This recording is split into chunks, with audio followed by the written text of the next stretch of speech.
Nima uchun Nargiza Azimova doim qizil libosda yuradi?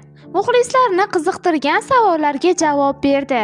Kanalimizni birinchi marta ko'rib turgan bo'lsangiz obuna bo'lishni va video ostiga like bosishni unutmang.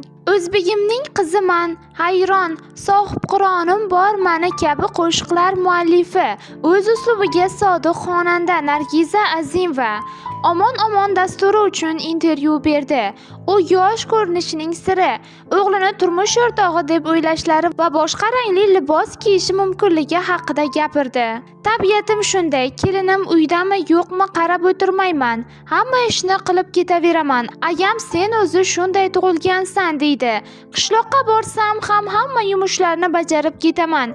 Yo'lda chiqindi ko'rsam olib o'tib ketaman. Ba'zida tanishlarim nega unday qilasiz deydi. Yosh ko'rinishimning sababi har kuni ertalab ota-onamdan duo olishimda va farzandlarim mendan duo olishida deb bilaman deydi u. O'g'lim sportchi, erkin kurash bo'yicha O'zbekiston chempioni.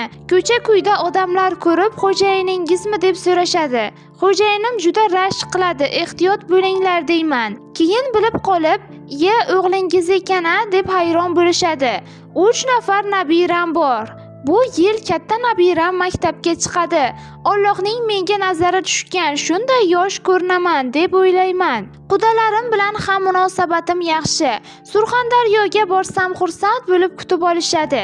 Kelinni ham Surxondaryodan olganman. Qizimni ham shu yoqqa berganman. Hammasini ota-onam qilgan. Men to'yga faqat bir rovga kirganman, deydi xonanda.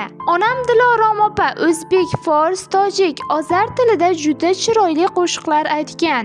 Ammo o'sha paytlarda ota-onasi xonanda bo'lishiga ruxsat bermagan. San'atga kirib kelishimga bu ham sabab bo'lgan, lekin o'zimda ham xohish bor edi. Dalada ish qilsam ham qo'shiq xirgoyi qilib yurardim, deydi u.